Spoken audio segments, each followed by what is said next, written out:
I'm excited. Hey, hey, Fasad, can you hear me?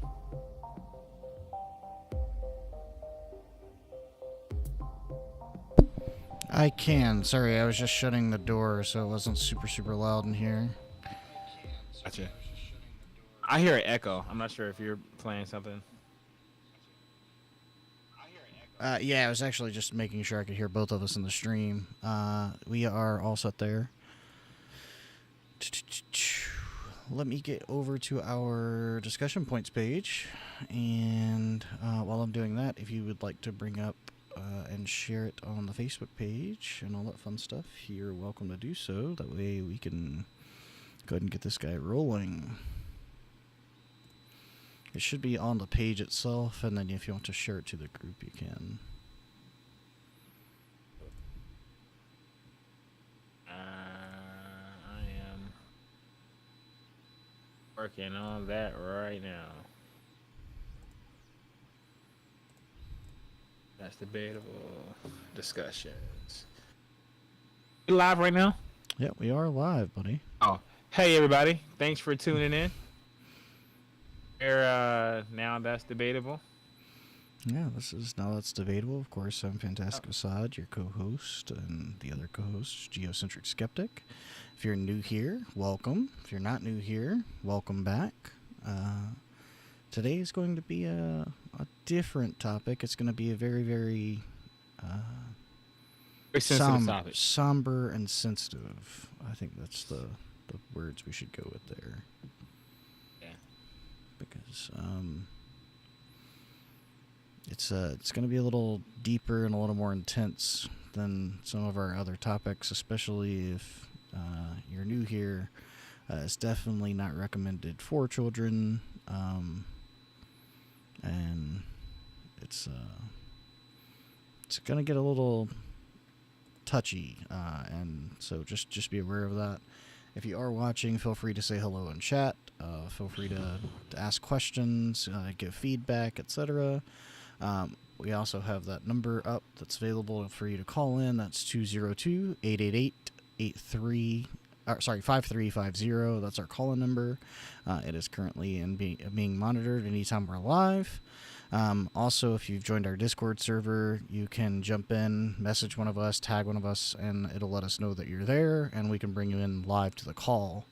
And your sound will sound just like ours because that's what we use to communicate back and forth. Without much further ado, anything you wanted to add before we get started? Yeah, I just wanted to. I've always been afraid of being misunderstood, not by disingenuous people, but also people who are just honestly trying to hear, and just considering the gravity of this topic. Just wanted to fully just go out and say that touching a child with sexual intentions is intolerable, it is unjustifiable, excusable, defensible. And if anyone who has ever engaged in such debauchery, are irredeemable. And I mean that not in a religious context, but like in a sense of being able to assimilate back into society. Like I don't want to seek that person, give that person help. Person needs to be punished. So nothing that's said here should be interpreted as any sort of endorsement or the normalization of sexual acts with children. It goes for me, I'm sure I'm speaking for you as well, Fasad. Absolutely. Just want to get that out there. That is, we are completely opposed to that. That's disgusting and immoral. I think both of us,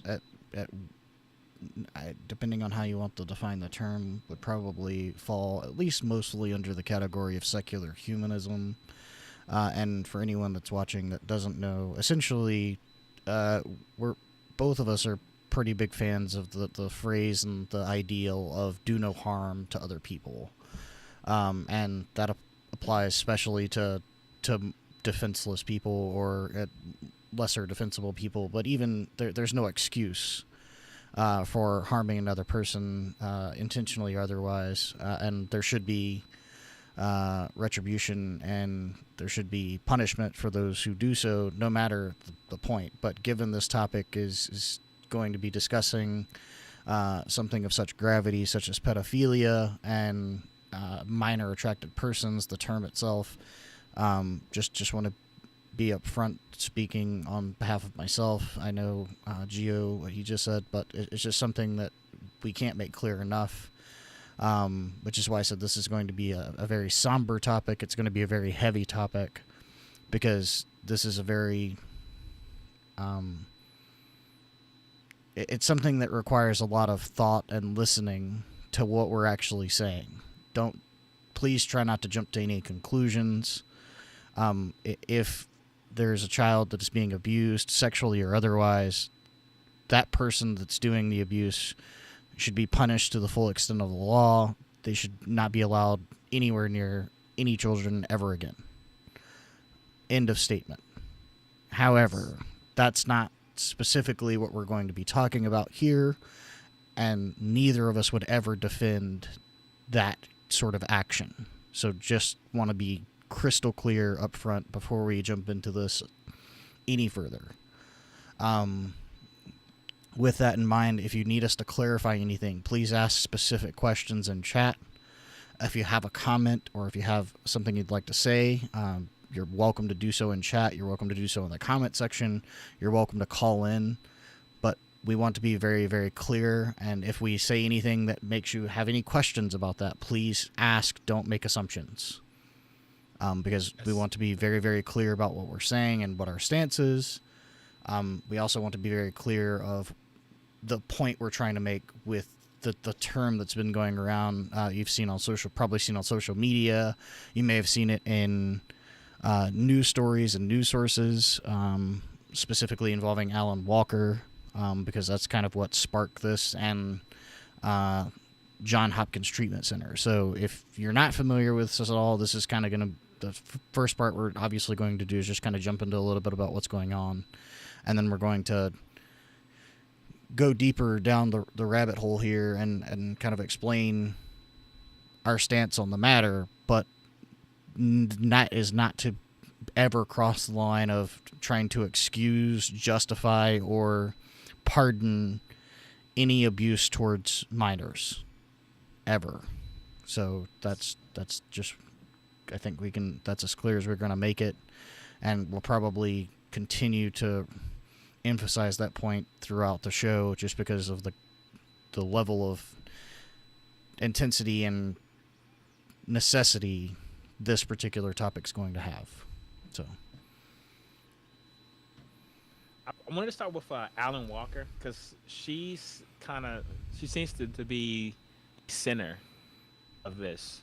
There's this belief that I've seen mostly among your right-leaning, politically oriented people, but it's on the left as well. I see.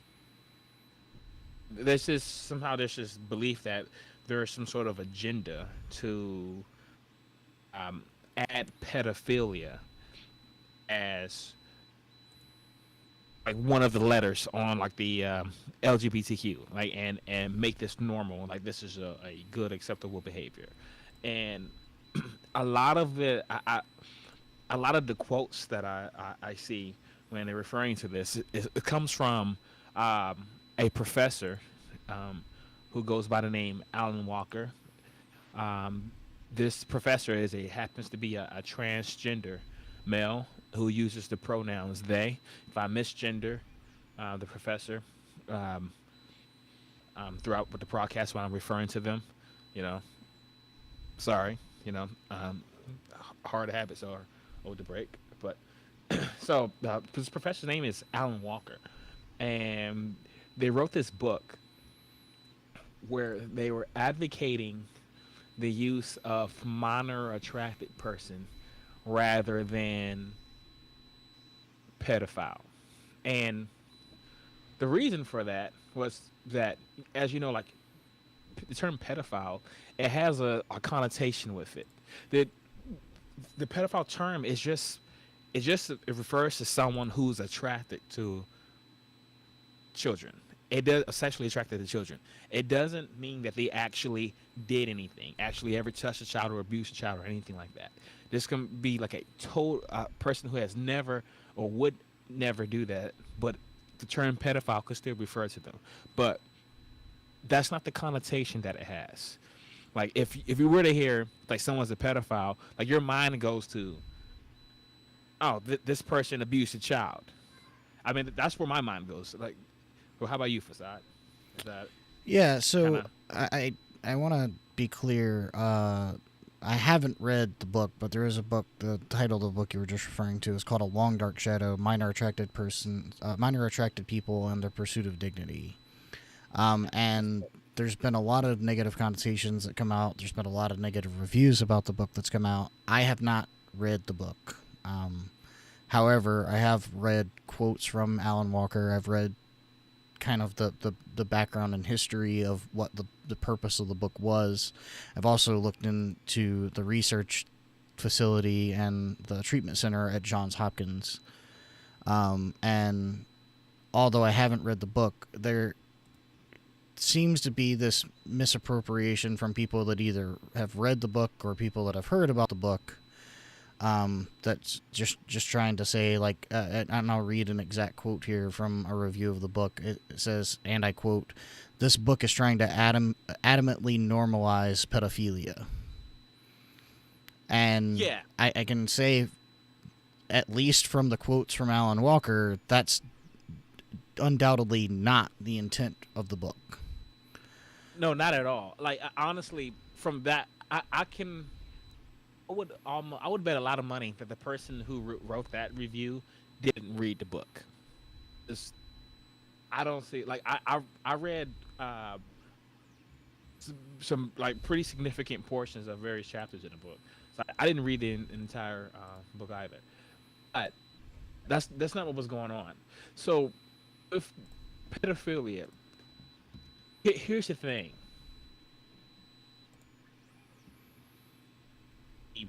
Is I would consider it a mental illness that can be treated with different types of therapy. That might involve medication or mental exercises, etc. Right, and this is something that is a huge problem, and it can be treated. In order to treat people with that, what you need to do is you need to identify them, and that's very hard to do, considering the stigma that it rightfully has. Like if you were to tell someone that you were to come out to your family, to your friends, you say, you know what, I have depression, or I'm hearing voices, or like or a myriad of other mental illnesses. For the most part, you're not going to be looked down upon. You're gonna there's a lot of resources out there that does, and a lot of good people out there that's going to try to help you. If you were to come out and say, hey, I'm attracted to children, that is going to be a very different conversation, and it's going to irreparably, in all likelihood, irreparably damage the relationship with your friends and family. Like, just me, and as open minded as I'm trying to be, if I had a family member that would tell me that, that person would never be able to hold my daughter again. I can tell you that. Yeah. And so, due to the sensitivity of an admission like that, it's very hard for people to come out in the open, which is a prerequisite for getting help. Because first you have to say, hey, I have this thing, before you can go get treatment for it.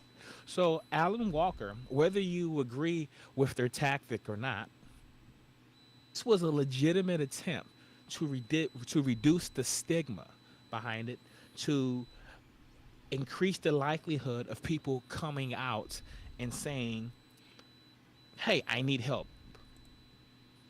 So that's all that this was. Because right now, the only way we have to fight this is reactive. We won't know that someone's has pedophilia until they harm a child.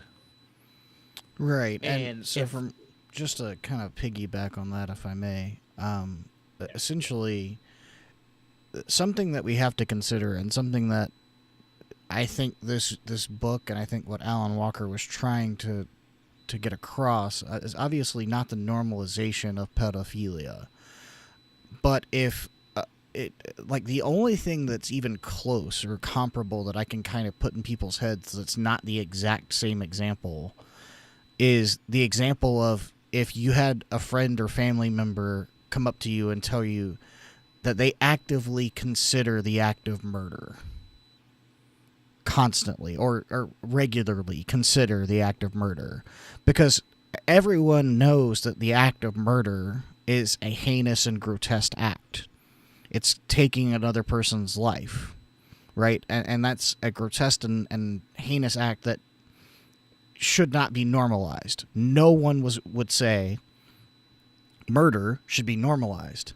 However, if you had a friend or family member come up to you and say, with a sincerity and trying to find some sort of help, and they're starting with you because they trust you, that they have a tendency to think about murdering people, that is a reach and a grasping for help. And I think, at least from what I've read and what I can tell from Alan Walker, is that's what they are trying to convey in this book, that people that are attracted to minors, minor attracted people, MAPS, however you want to call it, that have not done any sort of crime. They have not ever physically abused or sexually assaulted any sort of child or any person ever. They just have these feelings of attraction. They need a way to reach out and find help. And I don't think there's anyone on the planet that can disagree with that. I don't think there's anyone that's of sound body and mind that can say that people that are having thoughts of murdering other people, that are having thoughts of suicide, that are having thoughts of being attracted to minors, anything that is internally, like an internal mechanism that your brain is dealing with, where you have not committed any sort of crime, it's just something that is going on in your head, and you know that the act itself is a grotesque one, and you need to seek help. The only way, and I'm not saying this is the only way to go about these people finding help. I'm saying I think that was the whole point of Alan Walker's book. Because yeah, from what I I was mean, able to read in the excerpts, from what I've read as far as quotes from Alan Walker, it's literally these people who, by the way, Alan Walker was and is now back as a research expert in the Johns field Hopkins at University. Johns Yeah, Hopkins. Yeah. So, yeah. I was gonna get to that later. Yeah, exactly. So that's the saying. Like, if a person is coming out and saying this, that shows they have no intention of ever harming a child. They're really just saying, "Hey, I need help." And yeah, what we I don't won't want to go do that is, far. I will say that that's a good step instead of harming children. yes, Like, if what you're saying, and I mean, I can't speak for anyone who has these thoughts. I can't. I'm saying, if someone comes to you and they're looking for help, it's better to have them looking for help, no matter what they tell you, than have them committing heinous acts and then trying to find retribution. yeah, because the current stigma around it, we would essentially punishing someone for desire that they had no say in existence. Like it exists as no fault in their own, and that's another thing. So Alan Walker, they're making a huge distinction between an act and a desire to commit an act. And so since we're saying, like, talking about human sexuality here, desire, or we can just call it attraction. And Alan Walker recognizes, as well as like I recognize as well, that it's just that attraction is not something that you could actually choose. Like for instance, like I'm a heterosexual male. I like women, Not women my only that, age. but like let's go further than that. Is that you'll find a particular body type, a particular Yes, hairstyle. You may find particular eye color. You may find unique things that other people that are of the same biological like sex and of the same gender identity and the same like geographic area. You may find that what you find attractive and what another person that grew up in the same all the same aspects of your life may not find attractive. You may find two people completely different. One finds one attractive, one finds one repulsive. yeah, and they had no say in that. Right. And Like just like you you may couldn't. find a I couldn't. particular hair color or eye color attractive and more attractive on a person for some reason, you didn't choose that actively. It's just something you're drawn to. Exactly. Just like you couldn't. You couldn't turn you couldn't just like change your brain state and make yourself gay, or if you're gay, just make yourself straight. That's not how things work. And so, Alan Walker, what they're trying to say is, person the person can't control the attraction. So this isn't really something they should be blamed for, because it's just something they have. There's no reason to there's no reason to prejudge this person based on that, than it is to judge them on any other physical attribute that they may have that they had no control Rolling. over. So, and again, Sorry, I apologize. I just had a thought out loud. okay, yeah, No. and so they're trying to the big effort here behind minor attracted person. I'm gonna call it MAP, because minor attracted person is a mouthful. So for the use of MAP is, right now all we really have is we don't have any sort of deterrence or prevention. It's really just reactive retribution. And if that is not tolerable to you, then you really need to think we should really start considering our methods. We shouldn't have to wait until after a kid has been raped to find out that this person has this problem. That's not okay. And so it's best to prevent and never have a victim in the first place. And so that is the main that was the main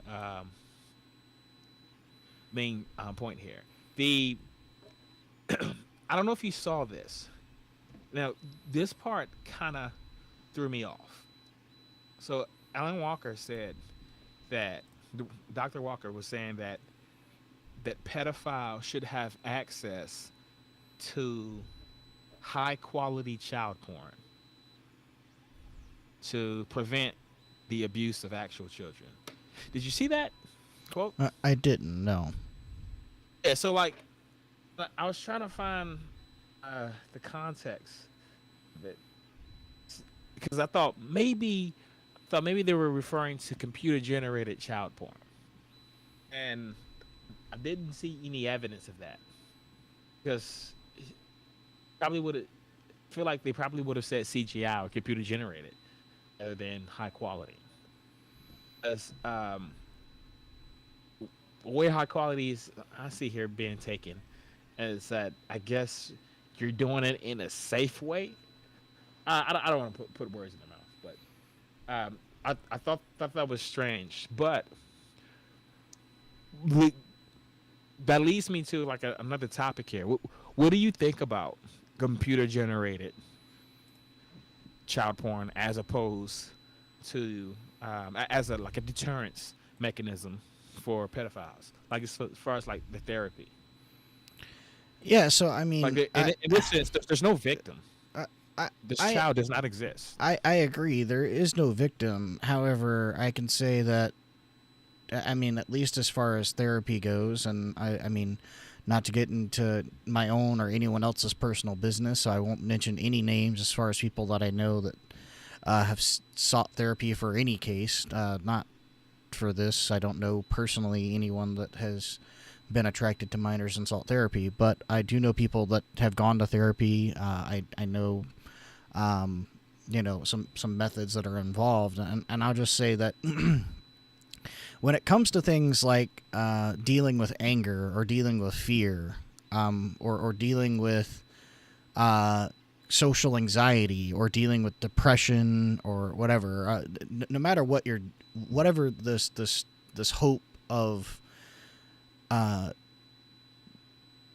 guess, a hope for a betterment of oneself. I don't necessarily know a better way to call it, but anytime someone's trying to improve their mental health, be that from depression or anger or fear or whatever, it doesn't matter.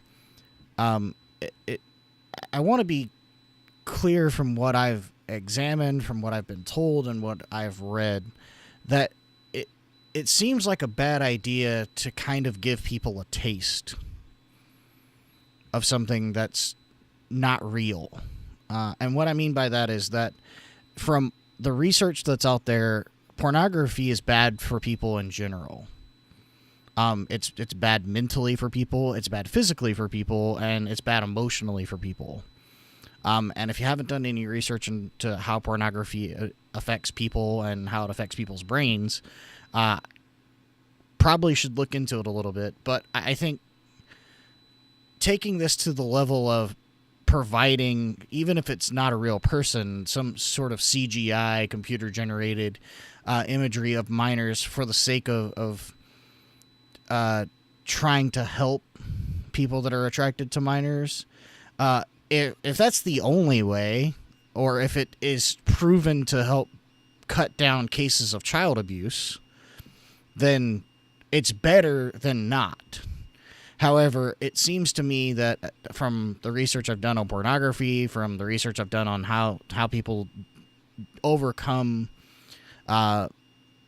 mental blocks and mental illnesses, that this doesn't seem like a necessarily good idea. Now, I'm not an expert. I can't speak on behalf of people that are attracted to minors. I have no idea. However, and by the way, I'm not a research expert at Johns Hopkins University, like Alan Walker. There may be merit that I don't know about. There may be things that I don't know about for reasons why they would recommend this information or recommend this type of treatment. However, on the whole, pornography and what it does to people's brains has shown to be almost irreversible to the way people perceive other people, the way they perceive sexual acts, the way they perceive sexual nature. And so, are you saying, do you think like generated kitty porn? Do you think it could worsen? I'm saying the problems that they have. For instance, like let's say they go out in public, and now they have to interact with children. It would worsen. I can't say that it would for sure, but I can say that pornography in general has damaged people's like mental progress and mental status and mental view on other people. So it wouldn't surprise me to find that if we were able to, not we, you and I, but if humans, for the sake of treatment, were to generate some sort of generated child pornography to try to treat people that are attracted to minors, trying to, with the full intention of keeping real children from being harmed, right? And by the way, that's the goal, and I wanted to read this quote while I had it in my head, and I'll finish this thought. But a quote directly from the book is, the direct goal of this book is to explore ways of thinking about maps, or like what we would call minor attracted persons, that may better protect children from harm. End of sentence. Yeah, that was a direct quote from the book. So I just wanted to clear that up, and then I'll finish my thought. But if you wanted to comment, you're welcome to. Yeah, I was gonna say like that. That was like my thought. Like I understand like how it could the negative effects that pornography has on the mind, but it's a consequence I'm willing to accept if it means saving the child. I Yeah, and that's where I wanted to kind of go with that thought is that although I think in general, and probably in the cases of if there was some form of computer generated child pornography for the purpose of treatment for people attracted to minors as a way to prevent harming real children, if that seems to be an effective method and we can show that it cuts down or helps eliminate people from harming actual children, by all means do it until we can come up with something better. However, I see the other side of the coin when it comes to generic use of pornography and what it does to people's brains. And so I don't know the science behind it. I'm not, like I said, I'm not an expert in the field. I'm not an expert on the topic. However, it seems that it would almost make things worse because it's normalizing the sexualization itself as normalizing the sexual act. And that's the difference between someone who's attracted to minors and someone who's harming and abusing minors. Is that in the cases of, and I know in the instance of computer generated that there is no real victim, there's no real person involved on either side of things, but you're basically taking an internal construct that these people have and you're making it a visual and audible consumption, which is not something that they would normally have. So it's to me, at least my 2 cents on the matter, and I could be completely off on this, and I mean, if I am, so be it. But to me, it's kind of like saying that you have a person that's going into Alcoholics Anonymous, and we're like, oh, well, we'll cut you off the liquor, we'll just give you a beer because the alcohol content's much less, and it'll probably stop you from drinking liquor. Like, yeah, beer is probably safer for your liver and cirrhosis than liquor is. However, it's still an alcoholic, and you're still able to consume it, and now you still have that gateway. And I feel like by introducing something like computer-generated child pornography, you're potentially introducing this element of audio-visual that isn't actually currently present in that person's life. I think of a and flip I could side be of the wrong, coin, but like if this was out there and it was available to people, it could reduce the need to make the authentic stuff. You know? yeah, I mean, I completely What see the what argument on the other side of the coin. I just don't personally find it to be, and like I said, if there's evidence and research that goes to show that it helps cut down abuse even by one person, by all means, I think it's an idea that we should run with. Because, as we stated at the beginning of the show, and as I said we would probably repeat, and I'm going to do it now, the abuse and the sexualization of children, the acts of sexualizing children, is wrong. So if something like computer-generated child pornography could reduce the physical number of people that were abused by minor attracted persons, even by one person, I am pro that until something better comes along. If something better comes along where we can avoid that altogether because we know the stigma, or we know the consequences and what pornography does to the normal human, not normal, but the average human brain in general, no matter their sexual preference. We know how it acts and interacts and reacts with people's brains. We know what it does to people's brains. I think it's just, I think it's poisoning the well a little bit, but if there's any evidence to show that it would save any child from being sexually abused or sexually harmed, by all means, it's a way better solution than just reacting to when someone's mind decides it's no longer enough to be a thought, it's now an act. So Sure. that's my stance on So it. now you know what the current treatment on the Johns Hopkins this program, there was actually a program very similar to this back in the 90s. Yeah, this is And actually it, just reopened the yeah, treatment center at Johns Hopkins, and it was closed yeah, down years ago due to like backlash. And 92. I'd Yeah, wager probably some misunderstanding of the purpose of the program itself. yes. Like for one, like people were just so focused on this idea of helping pedophiles. And I was reading some of the complaints in it. Like they were using pedophiles and people who have actually abused children, which is a pederast.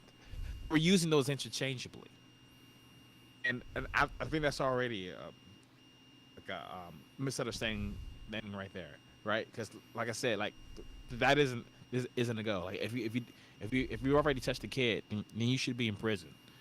Right? The goal is prevention here, right? Not reconciliation, but it's about prevention. Yeah, Oh, what?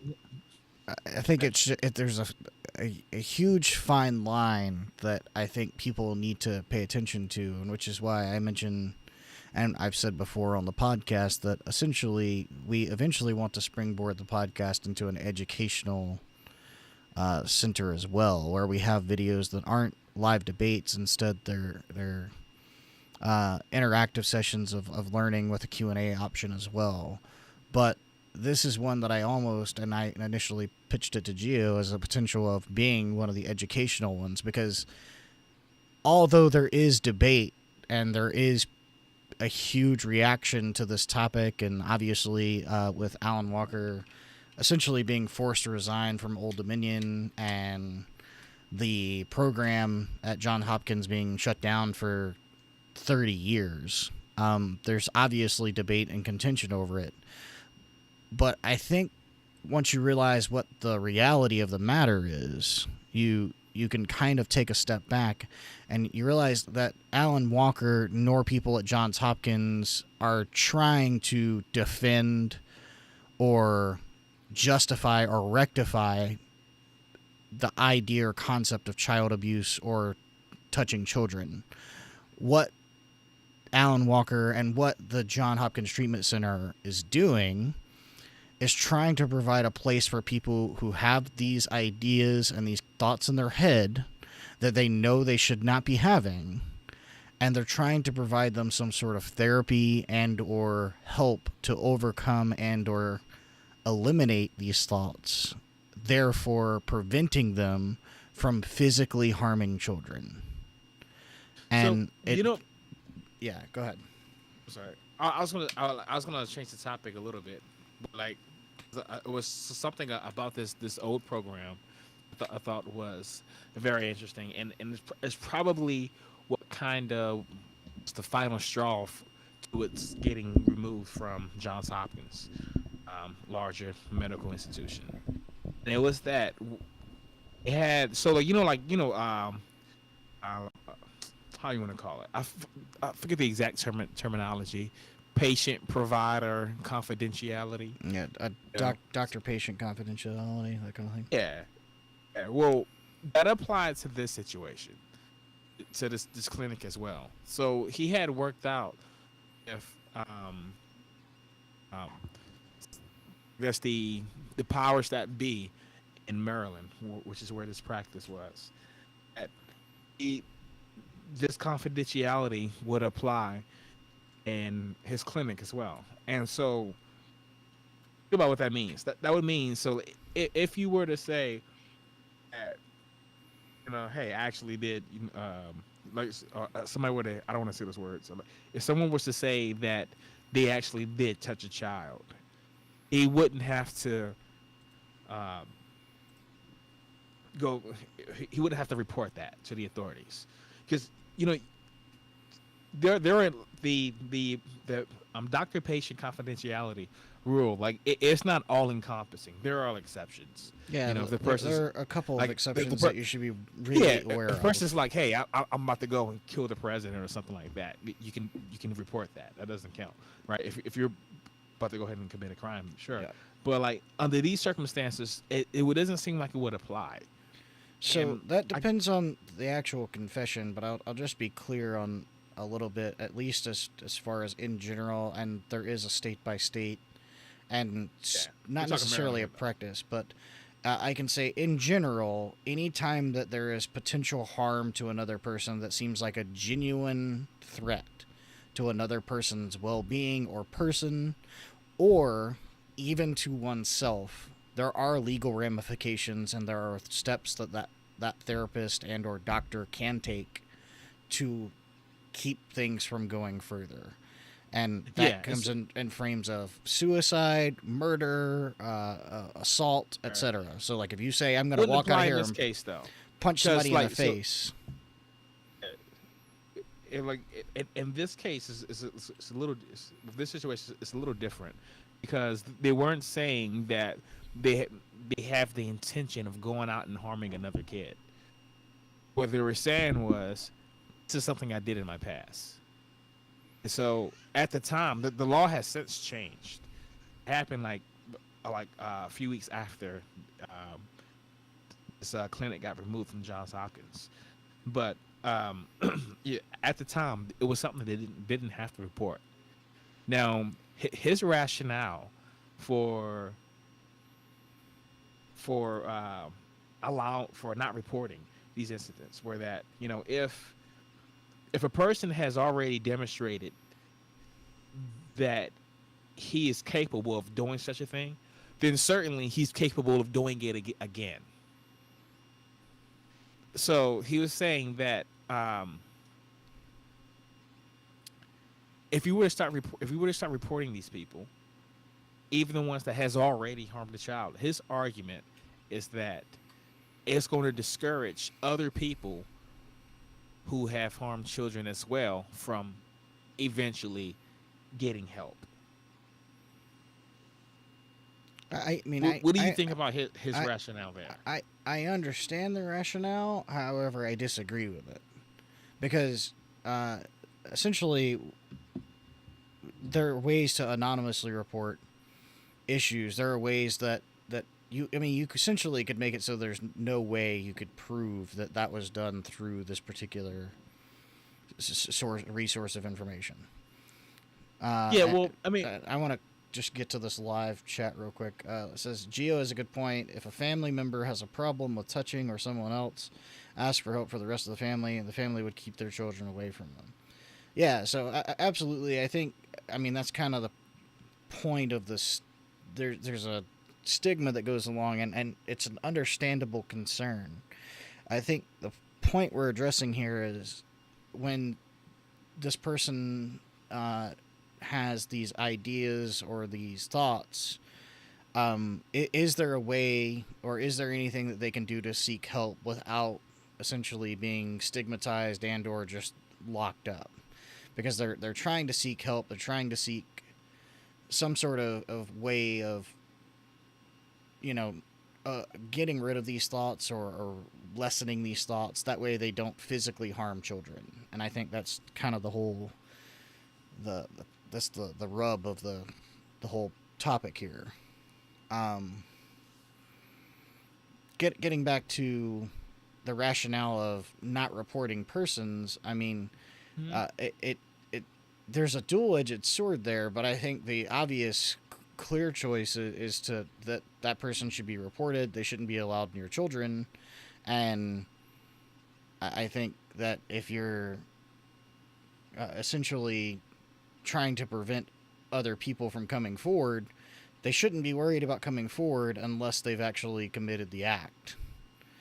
Because Yeah, I think that's where there's the big difference is. If you're coming forward saying, I have anger issues and I feel like punching someone in the face, you should, and you're getting help for your anger, you're getting anger therapy, you're getting treatment for these anger problems. That's better than you going out and punching people in the face a bunch. for But if sure. you're going out and punching people in the face and then going to a therapist saying, I have these anger issues, oh, by the way, I punched 14 people in the past year, just straight up punched them in the face and knocked them out, and they didn't even know who I was, and I got away with it, then that's a problem. Because you're not, although you're going to seek help, you're also breaking the law, and it should be reported. So I mean that's my 2 cents on it. Unless you, I mean, how I about get. this? Well, how about this? So, like, what if there's other people that's, because there's other people who go around punching people in the face, and they want to stop. Now, if they know that if they know that when they go to seek help and confess to this thing, it's going on, like, wind up being prosecuted. Instead they just avoid seeking help and just try to fix it on their own, which isn't going to work, and they go out punching more people in the face. In a way, like, don't you think this could arguably, like, save more children? Like, I mean, I think the argument's the there. I think it's a problem, very weak argument. because, like, well, so, why is it weak? Because essentially what you're saying is I don't want to get in trouble for something I did. No. That's not what I'm saying at all. What I'm saying is, what you could do is you could prevent other people from getting punched in the face. Let's scratch the analogy. Like, get back to the actual hand. So, like, when what he wants to do is to, if you once you start reporting people, there's two sets of people. There are two sets of pedophiles. There are pedophiles who are pederasts, who actually touch children, and then pedophiles who aren't, right? Who hasn't harmed anybody. So you got two groups. If you limit, if the pederasts, they're going to harm people in the past, and they're going to harm more people in the future. If we start if we started prosecuting them once they get help,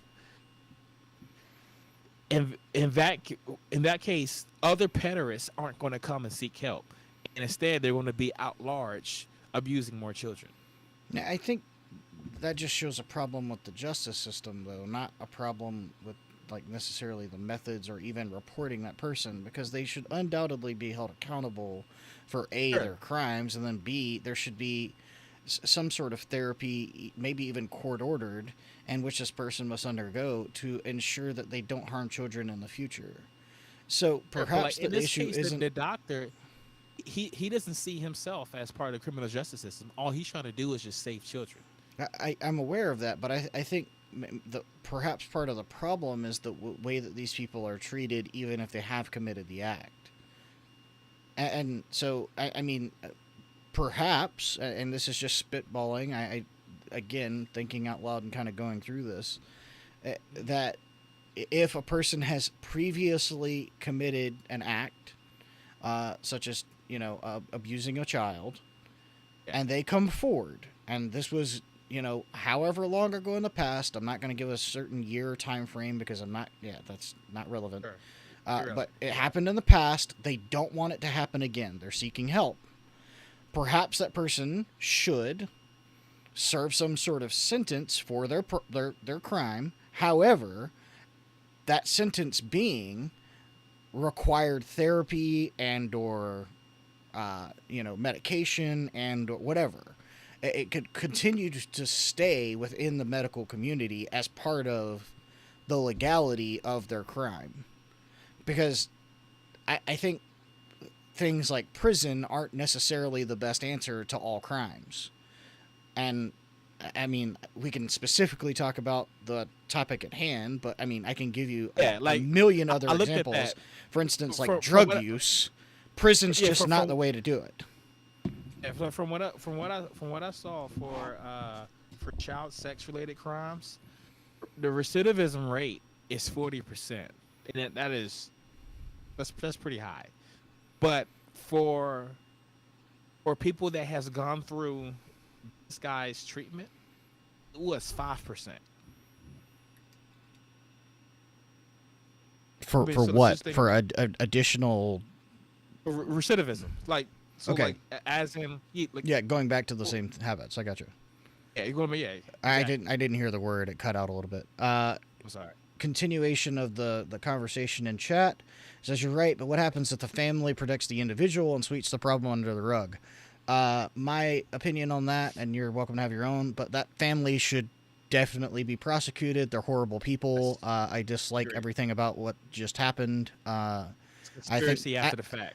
Yeah, lock I, them all up. I genuinely think those are atrocious people. So if there's a genuine act that's being committed of crime, it's essentially what Gio just said, conspiracy after the fact, or it's assistance in after the fact. If you help clean up a dead body that your friend, Yes, that's right. After the fact. yeah, Yeah. I mean you're accessory to the crime. So if your family cares that much about you that they're not willing to protect innocent children from a child abuser, your family are horrible people. That's just my 2 cents on it. And if you're the family that has done that, or you have a family member who's done that, and you're protecting them, please stop. That's not helping anyone. It's leading to additional child abuse. It's leading to them thinking that it's okay to get away with this kind of action. And it's just a problem for the community, the country, and people. So if that's the scenario in which people are dealing with, where a family is sweeping under the problems under a rug, that family should all be thrown in jail. That's just stupid. It's a bad action. And I think that's about where I stand on it. I don't know if you have any additional comment you'd like to make on it, but Well, I will say, unfortunately, like that is the sad reality of the majority of the cases. Like the most of the times, when these children like are being touched, it is happening by either family members or really close friends of the family. Like it is rarely strangers or like school teachers or something like that. Most of the times, yeah, it's people who have some sort of special relationship with the child, I can tell you, and and victims of abuse, whether it be sexual or otherwise, that number is about 80% as of 2 years ago now. Because that's the last number I looked into. Victims of abuse, in about 80% of the cases, they know their abuser on a very personal level. So most of the time, that's a family member, it's a friend, it's a family friend, it's a next door neighbor that they spend a lot of time with. It's not a stranger. It's not a person in a white paneled van. It's not what TV's making it look like. It's people that these people know. And I think if it's being swept under the rug, or if it's being overlooked because it's a family member or friend or somebody you've known a long time, then perhaps you should reevaluate your morality. but back to the I'm not reporting. Like I'm I'm kind of on the fence about it because I think like if it was my child, I would this would anger me so much. Like this would be inexcusable. Yeah, I mean, I don't have a child of my However, own to put e- myself in the- the position, but I mean, even without it, I still am. The justice should be served, although I don't think that justice necessarily comes in the form of a prison sentence, because that's just not the scenario of like retribution. That's not. It doesn't help the victim. It doesn't help doesn't the it person doesn't help that's the been put victims in at all. prison. Like it's just not. That's just not the way to go about it. However, that would basically involve prison reform, Medicare, Medicaid, and mental health reform in the United States. There's a lot of hoops that people would have to jump through. However, I that's just my stance on the matter, and I don't have a personal horse in the race because I don't have children of my own. Now, if I had a child of my own, I may have a even more overt opinion on the matter, because just looking in general when it comes to other people, again, going back to the philosophy of do no harm. And this is not one of those things that people should ever get away with. It's not something that should get swept under the rug. It's not something that people can do and then say, oh, I don't want to do it anymore, and then I don't want to get in trouble either. Like, if you're trying to own up to the reality of your past and trying to get you're trying to deal with mental health issues or these attraction issues, then at least be honest enough to recognize that you understand it's a problem, and you understand acting upon it is a crime. Here's a question for you: Are you going to use the term map? And I mean, if I, so, I or if typically don't. not, why? In general, I don't use. I mean, I don't talk about the issue enough on a regular basis to use the term map. Um, if I use the term map, it's probably because I'm trying to refer specifically to a person that is not committed any acts of sexuality towards children, versus like a pedophist, which is someone who has, versus a pedophile, who is pedophilia, which is the attraction to minors, right? Um, Yeah. so I, because it's the term that I've grown up using, I will probably continue to use the word pedophile. That's typically what I'm referring to. However, I do want to make it clear that there is a distinction to be made between people who are attracted to minors and people who abuse minors. And that's kind of the whole point of the topic of the issue today, is that there needs to be some sort of understanding that just because you have this attraction doesn't make you a criminal. And there should be a way for people who have these attractions and have these feelings to seek help. I 100% agree with the idea that if you are going to seek help for attraction that is towards minors, for things like homicidal or suicidal thoughts, etc., depression, anything involving your internal processing of information. If you're seeking help and you have not committed a crime, by all means, I hope you get the full help you deserve and that you need, because it's very important. And I think there is an unfortunate stigma for people that are attracted to minors because, like I said, the only thing I can come up with that would be even close would be murder, where you have these genuine thoughts of murdering other people that gets close to the same stigma. And sometimes not even then. So I understand what Alan Walker was initially trying to do. I don't necessarily understand or agree with some of the quotes. I don't know exactly where I lie on the fence of computer generated child pornography, and I'm kind of not really on the fence about how we report people in abuse cases. I don't think there should be much of a line there. However, how we treat that person and how that person gets sentenced, I think should be looked at. But as far as them actually being in sort of some sort of consequence or trouble, I don't think there's much of an issue there. They've broken a line, they've crossed the line that they shouldn't have crossed, and there should be some sort of punishment for it.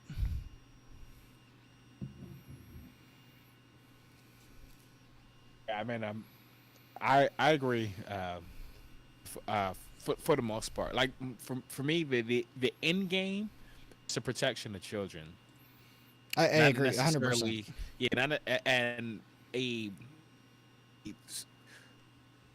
the I guess helping the pedophiles. For me, that's just a side quest that, that would just helps to serve the end game.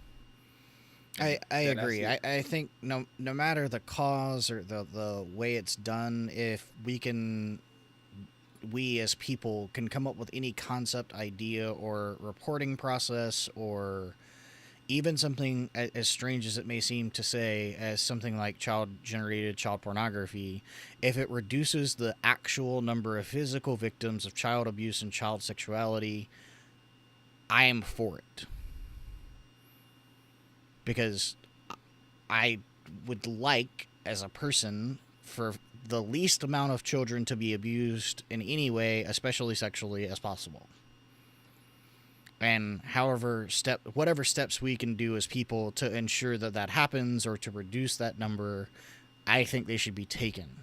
So if there's good science or there's good evidence to show that things like child-generated child pornography would reduce the physical number of child abuse victims in the United States and everywhere else, then I would be for it, assuming that that's the outcome.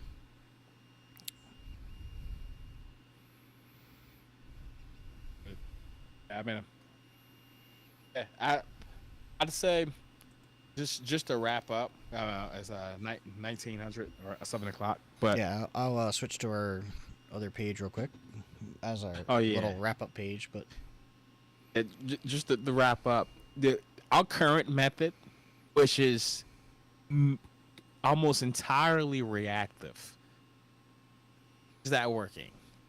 Answer is no. It's not slowing down. Don't catch most of them. Um, it, even the ones that we do catch, when we throw them in jail, that doesn't help the child. So we need we need something better. yeah, So and kind of like we've talked about in other episodes, prevention is better than reaction, and that comes in forms of policing. It comes in forms of like firefighting. It comes in forms of protecting your property and house. It comes in child abuse and child sexuality. It comes in so many, and it comes in mental health issues and statuses. It comes in uh, so many facets of life that if we can reduce the number of people that are affected by the issue in general, it's better than reacting to after the fact. And that especially applies to children because they're typically def- less defensive and defenseless against predators and against violence. But the whole point of the matter is it's better to prevent people from killing other people than to put that person in prison for killing someone. It's better to prevent people from abusing children than to put them in prison for abusing children. And I think that's the whole point originally behind this idea. I think it's the whole point of the center at Johns Hopkins. And I think that was the point Alan Walker was trying to make. Although there seems to be some huge misunderstanding about it, and there was Facebook rage and social media rage and outcry over it, and the book has just received horrible reactions, even though I bet most people haven't read the book. And again, at no point in time do I think either myself nor Geo would ever defend the abuse of children.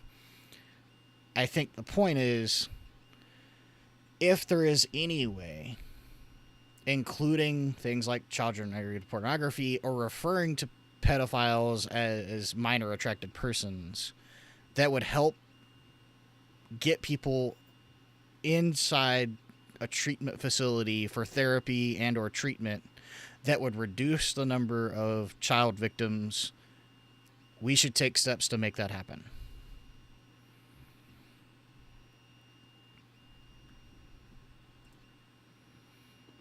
that's about all that I had on the topic. I agree. Want to wrap up real quick? I think that's Yeah, guys. just a Thanks for tuning thanks. in. I see on we're almost at 350 likes on the official podcast page. We're at 349 follows, 343 likes. Yep, So and as it's far as our group goes, we're catching up rapidly, and we'd like some more feedback and interaction on the group. So if you see our discussions or comments or videos or whatever, chat, ask questions. We're very interactive. We'd love to get you to like, follow, share, subscribe, etc. It doesn't cost invite your anything. All, friends. all this all this is free. It doesn't cost you a dime. And you're welcome to come up here and give your opinion on anything on the matter and anything in the discussion. So thank you so much for listening. This is a very, very hard and somber topic to discuss, so we do appreciate people listening and paying attention and um, trying not to jump to conclusions based off of the topic itself, because this is a very difficult one to get into and to overcome. But if you have any questions on the matter or anything else, please feel free to reach out to us. We thank you so much for listening and being part of the show. Anything else you wanted to add before we jump off? Uh, that's about it. That's it from us, guys. Thank you so much. We should see you guys probably next week, I think. I know Gio has a vacation coming up soon, but we'll let you guys know, keep you up to date on the Facebook page, and we'll go from there.